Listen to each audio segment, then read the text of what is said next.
Hello students, it's grade 5 block 3, a day in the life of a washerman. Part 1, a day in the life of a washerman by Anu Kumar. Part 1. बच्चों, इस lesson में एक washerman की life दी हुई है। मतलब कितने hard working रहता है washerman, you can see in this lesson. Let's read the lesson and understand. देखिए, इस पिक्चर में दिखाया है आपको वॉशरमैन रघु की स्टोरी दी गई है। Raghu was a hard working washerman. His day always began early. First, he cleaned up his little shack. Then he fed the stray dog he had picked up from the street.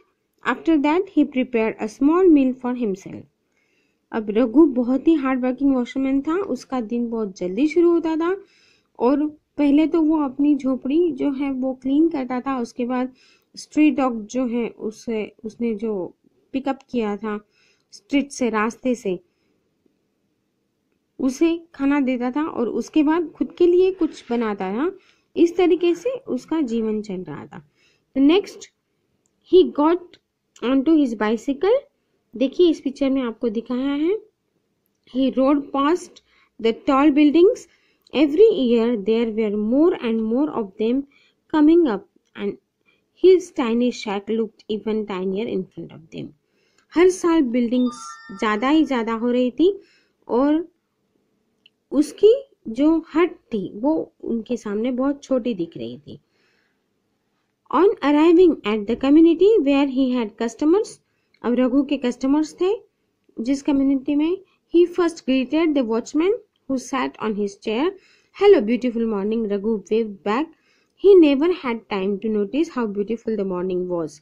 Still, he smiled. If watchman uncle was in a good mood, that meant he must have heard from his family in his village in Bihar. अब रघु जब उसके customers के वहाँ पहुँचता था तो वहाँ पे बिल्डिंग में वॉचमैन थे।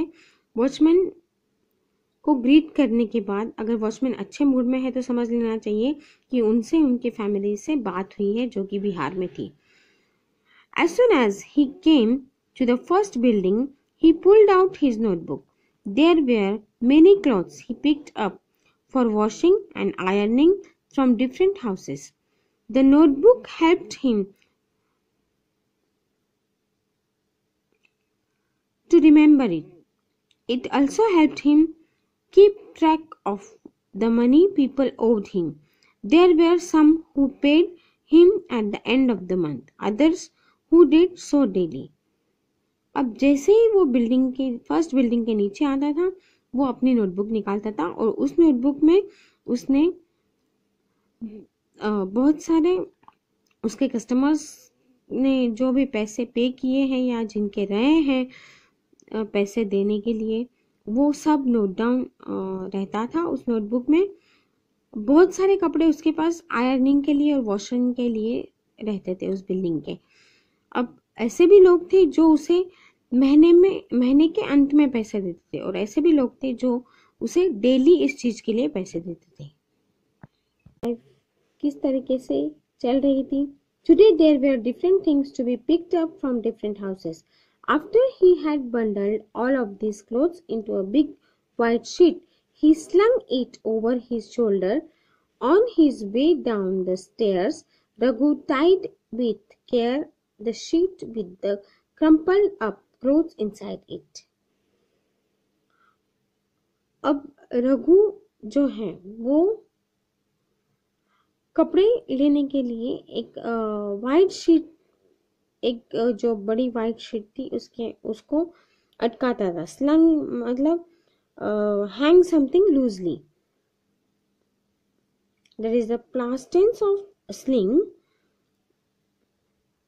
Hang something loosely. वो वाइट शीट अटकाता था और वाइट शीट में क्रम्पल्ड क्लोथ्स थे, मतलब जो फोल्ड किए नहीं हैं, ऐसे ही डाल दिए हैं, ऐसे क्लोथ्स वो अपने वाइट शीट में अटकाता था। अब उसके बाद now he would have a long day ahead, washing and ironing the clothes. Every day he cycled to the Dhobi Ghat. This was near the river where some other washermen like him were already at work, scrubbing the dirt off the clothes, throwing them against the rocks so that the sound echoed everywhere. अब उसके जैसे बहुत सारे washerman थे, यहाँ पे दिखाया है पिक्चर में, देखिए कि रघु के जैसे अदर वॉशरमैन भी थे जो कि कपड़े वहां पे धोते थे धोबी घाट पर। वो नदी के किनारे था धोबी घाट, और वो कपड़ों को स्क्रबिंग करते थे। Threshing means hitting something against with hard loud noise, और वो जो आवाज होता था वो सब दूर गूंजती थी। Raghu liked working by the river. He liked the way his friends shouted across to each other over the noise. He waved to passing boatmen. Sometimes there were children on the boats who always waved back. Raghu को हमेशा ही river के वहाँ काम करना अच्छा लगता था, और ये देखिए इस पिक्चर में दिखाया है बोटमैन को भी वो वहाँ से कर रहा है। कभी कभी उस बोट में चिल्ड्रंस भी रहते थे। इस तरीके से रघु का दिन निकल रहा था। तो आगे देखते हैं। Daily Raghu waited for the clothes to dry. He sat under a tree and carefully wrote out the alphabets and words he was trying to teach himself. रोज कपड़े सुखाने के बाद सूखने तक रघु एक ट्री के नीचे बैठ करके अपने कुछ अल्फाबेट्स और वर्ड्स लिखता था जो उस खुद को सिखाना चाहता था। Already he knew 2 languages, but English was something everybody was learning. He wanted to learn it too. अब उसे 2 लैंग्वेज तो ऑलरेडी आती ही थी, पर इंग्लिश जो है वो सबको ही सीखना है। इस तरीके से वो भी उसे सीखनी थी। When at last the clothes dried, he counted them again carefully. Then he folded them and set off for home. अब कपड़े सूखने के बाद रघु उनको कपड़ों को गिनता था और घर के लिए निकलता था। The rest of the day he would iron the clothes. अब पूरा दिन जो बाकी था वो क्लोथ्स को आयरन करता था। Raghu knew a coal iron could work as well as the new lighter ones that ran on electricity. Where he worked there was no electricity. He reached home and by then it was late afternoon. अब घर तक पहुंचने तक उसको बहुत दोपहर हो जाती थी। He would iron clothes for the next few hours. कुछ घंटों तक वो आगे आयरन करता था। After which he would return them to his customer.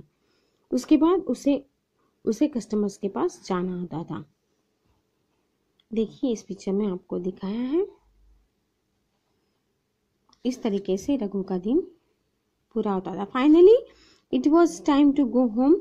His dog barked with joy when it saw him. It held some pieces of grass and old twigs in its mouth and offered them to Raghu as a gift.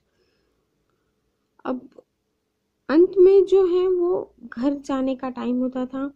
उसका कुत्ता भौंकता था खुशी से, और कुछ pieces, grass के pieces and old twigs, small branches, pieces of branches of a tree, उसके मुंह में पकड़ के वो कुत्ता उसे ऑफर कर जाता रघु को। ये देखिएगा इस पिक्चर में आपको दिखाया है। As a gift Raghu smiled. He no longer felt tired. Raghu की पूरी थकान निकल जाती थी और उसे बिल्कुल भी थकान नहीं है ऐसा मालूम होता था। His dog always had a way of making him smile.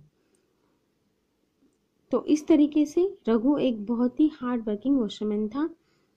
तो स्टूडेंट्स देखिए कितना हार्ड वर्किंग वॉशरमैन था रघु।